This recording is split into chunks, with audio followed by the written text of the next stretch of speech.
이 일 후에 내가 보니 각 나라와 족속과 백성과 방언에서 아무도 능히 셀 수 없는 큰 무리가 나와 흰옷을 입고 손에 종려가지를 들고 보좌 앞과 어린 양 앞에 서서 큰 소리로 외쳐이르되 구원하심이 보좌에 앉으신 우리 하나님과 어린 양에게 있도다 하니 모든 천사가 보좌와 장로들과 네 생물의 주위에 서 있다가 보좌 앞에 엎드려 얼굴을 대고 하나님께 경배하여 이르되 아멘. 찬송과 영광과 지혜와 감사와 존귀와 권능과 힘이 우리 하나님께 세세토록 있을지어다. 아멘 하더라. 장로 중 하나가 응답하여 나에게 이르되 이 흰옷 입은 자들이 누구며 또 어디서 왔느냐.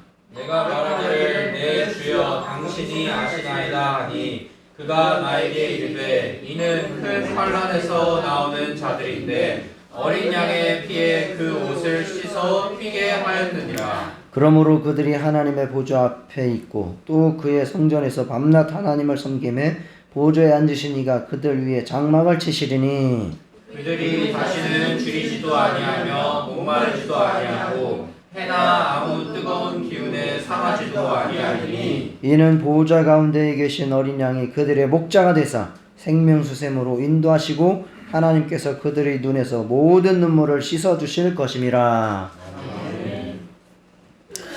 네, 우리가 지난 시간에는 그 다윗이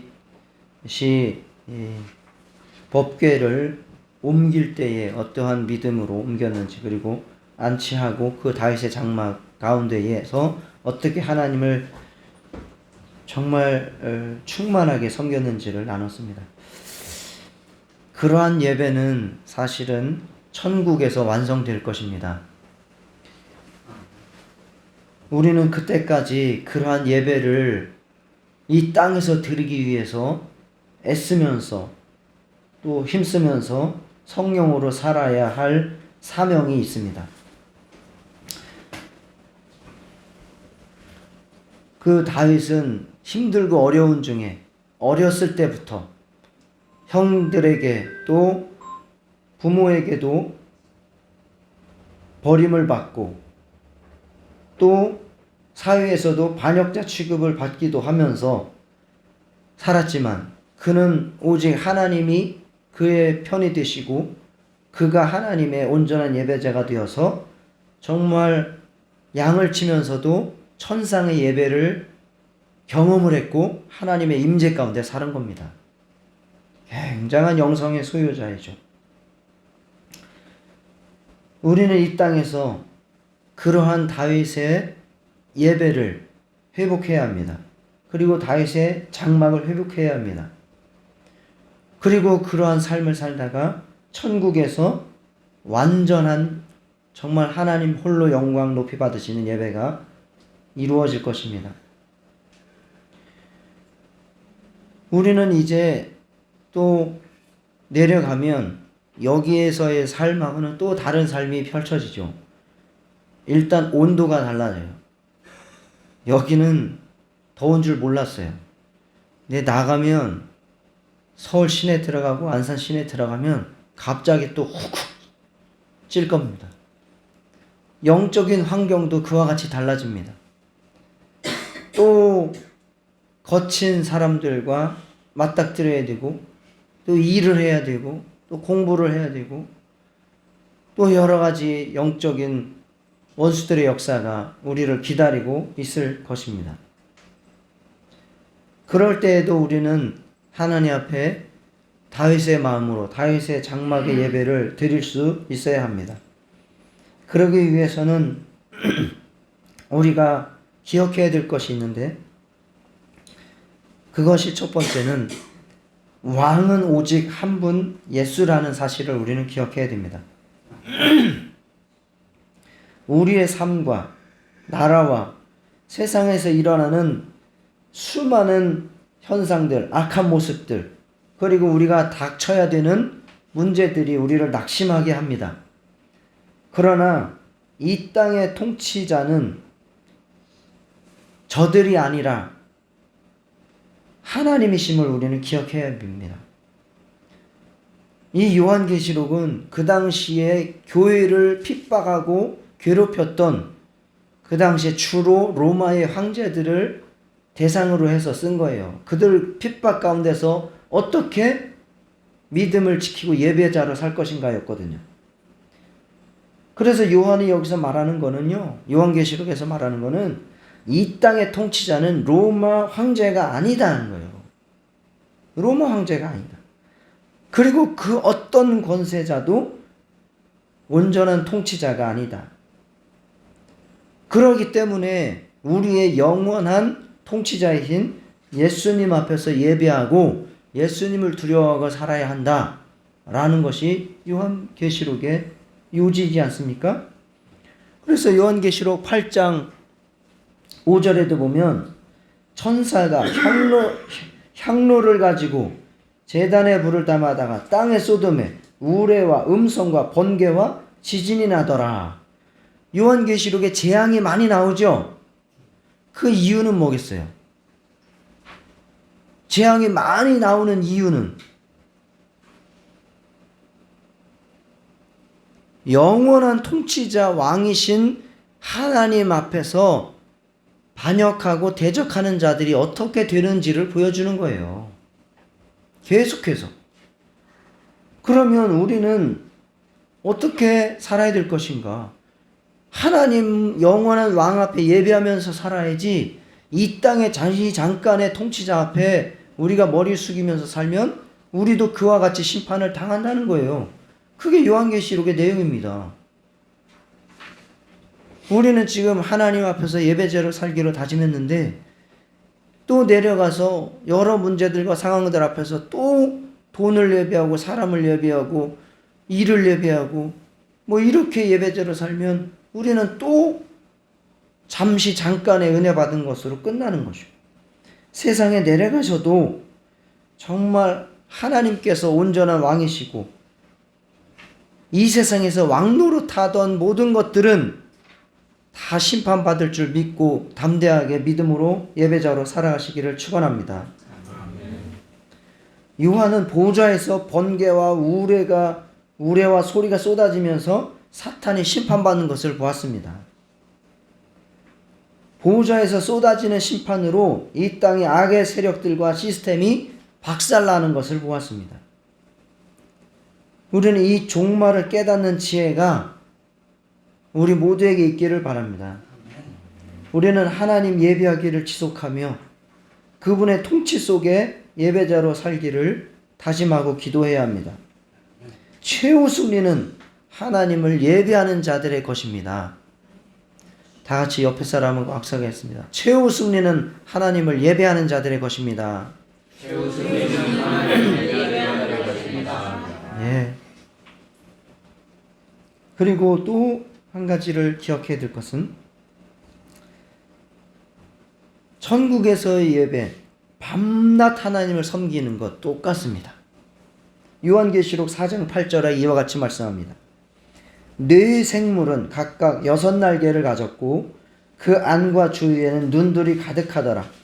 그들이 밤낮 쉬지 않고 이르기를 거룩하다 거룩하다 거룩하다 주 하나님 곧 전능하신 이여 전에도 계셨고 이제도 계시고 장차 오실 이시라 하고, 지금도 영원 전에도 천사들이, 다윗 때에도 천사들이, 2000년 전에도 천사들이, 지금도 천사들이 날마다 하나님의 보좌 앞에서 찬송하고 있습니다. 거룩하다 거룩하다 거룩하다 주 하나님 곧 전능하신 이여 전에도 계셨고 이제도 계시고 장차 오실 라고 지금 천사들이 찬양하고 있습니다. 24시간, 일주일, 1년, 수십억 년이 지난다 할지라도 멈추지 않는 예배가 지금 하늘에서 드려지고 있고 우리도 그러한 예배 가운데 동참하게 될 것입니다. 그 찬양이 지겨울까요? 언젠가 한 달 전인가 곽태영 집사님이 어디서 들었는지 천국에 가면 지겹다며 그런 얘기를 하시더라고요. 누군가가 이제 옆에서 얘기를 하는 거죠. 교인 다닌다고 하니까 천국 가면 뭐 할 건데 이러면서 이제 시비를 건 거죠. 그러니까 그 얘기를 듣고 이제 그래서 제가 안 지겹다고. 이 세상에서 누리는 어떠한 즐거움과 영광과 기쁨보다 더 큰 기쁨과 즐거움과 영광이 가득한 곳이라고.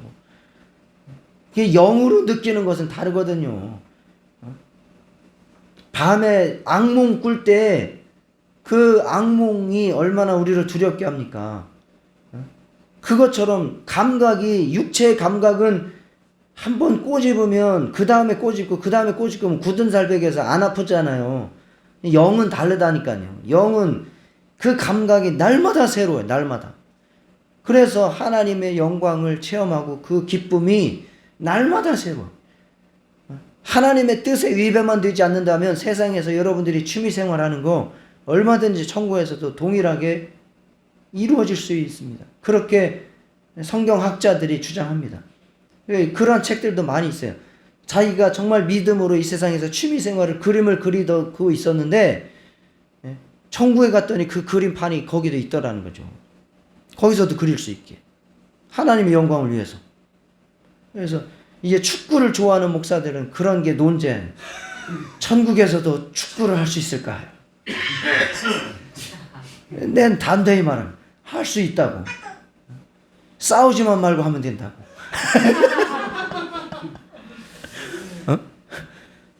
얼마든지. 그거 뭐 하나님이 즐거움을 용납을 안 하시겠어요? 하나님을 대적하지만 않는다면 얼마든지. 등산도 얼마든지. 당구도 얼마든지. 먹는 것도 얼마든지.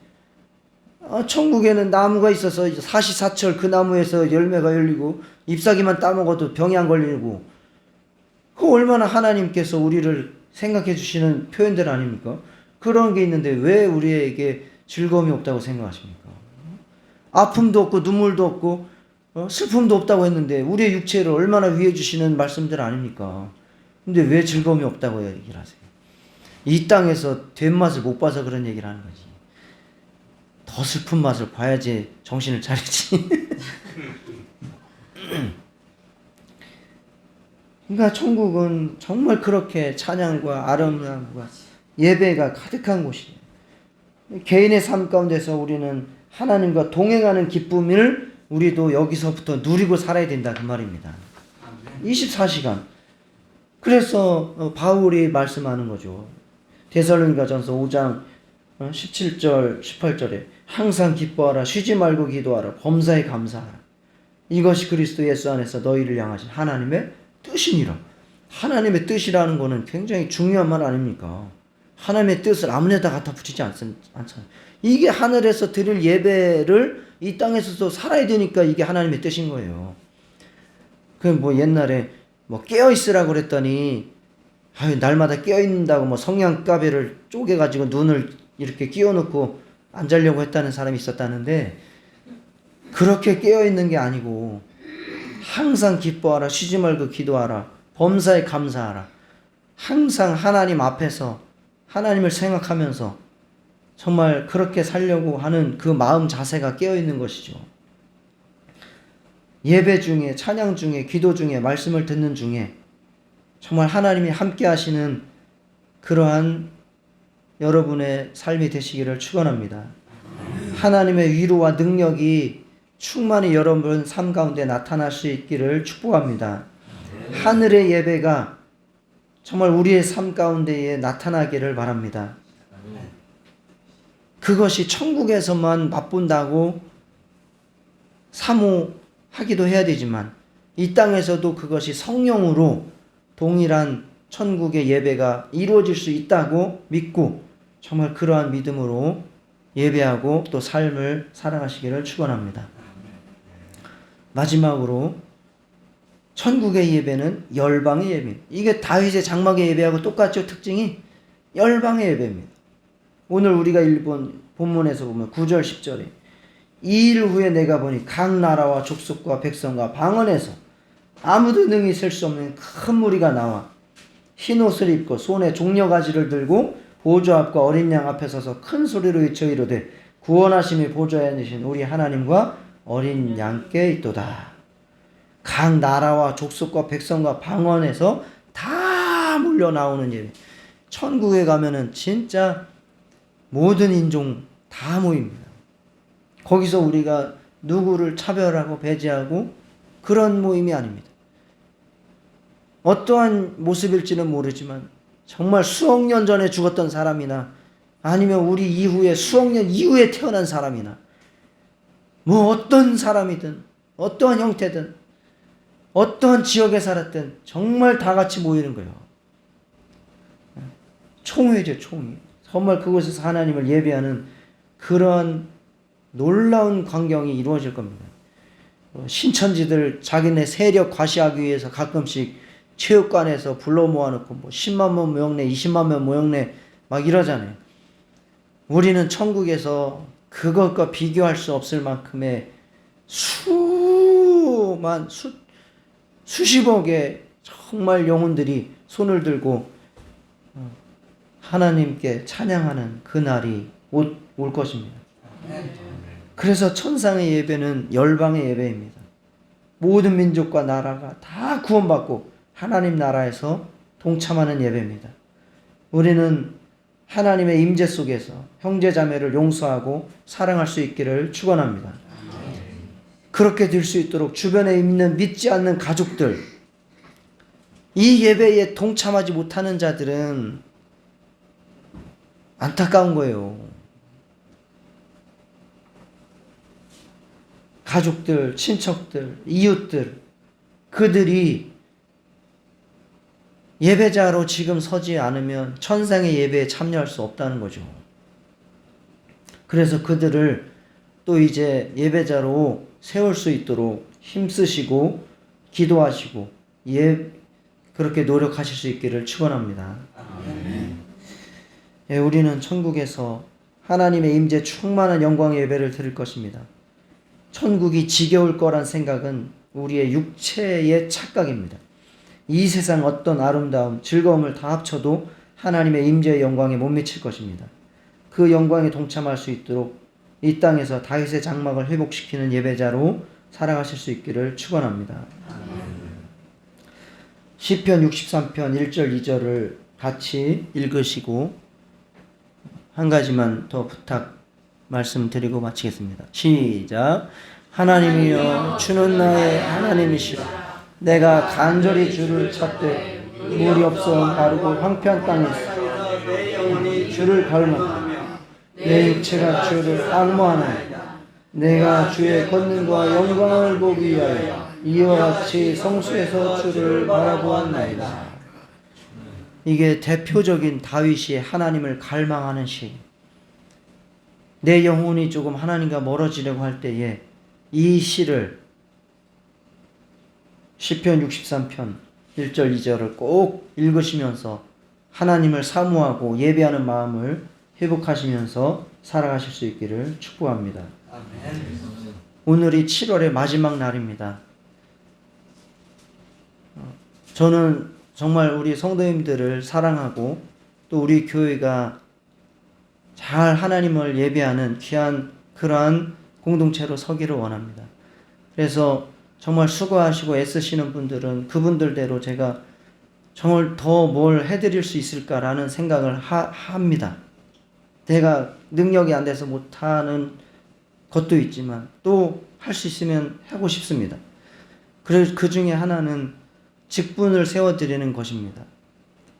우리 교회가 뭐 직분을 세워서 유익을 크게 얻고자 하는 것도 아니고 그 직분을 세워서 내가 목사가 좋아지는 것이 있다고 기대하지는 않습니다. 저는 우리 교회를 위해서 수고하고 애쓰신 분들에 대해서 예우를 그것이라도 해드리고 싶은 마음으로 추진하는 일입니다. 그래서 권사 또는 명예권사 또 장로 이렇게 우리 교회를 사랑하시는 마음으로 정말 헌신하고 수고하신 분들 원하시는 분들은 8월까지 저에게 말씀해 주시면 제가 준비해서 이 직분이 하나님을 사모한 만큼이에요. 그것이 하늘에서도 동일한 하나님의 예배자의 가치가 있을 것을 저는 믿습니다. 그렇게 생각하시고 원하시는 분들은 8월까지 그렇게 이제 신청을 저에게 해주시기를 바랍니다. 저희가 같이 기도하겠습니다. 하나님, 정말 천상의 예배 사모합니다. 그렇지만 천상에 갈 때까지도 예배자로 살게 해 주십시오. 어려운 것 이겨내고 정말 방해하는 원수의 역사 이겨내고 예배자로 서게 해 주십시오. 24시간 항상 하나님과 함께하는 자로 서게 해 주십시오. 나만 아니라 이웃도 가족도 친척도 모든 열방의 예배로 세우게 해 주십시오. 다 같이 기도하겠습니다. 하나님 아버지, 주님께서 역사하여 주시옵소서. 내가 아버지와 정말 최악의 관계가 아버지와 온전히 주님을 아버지와 경배하고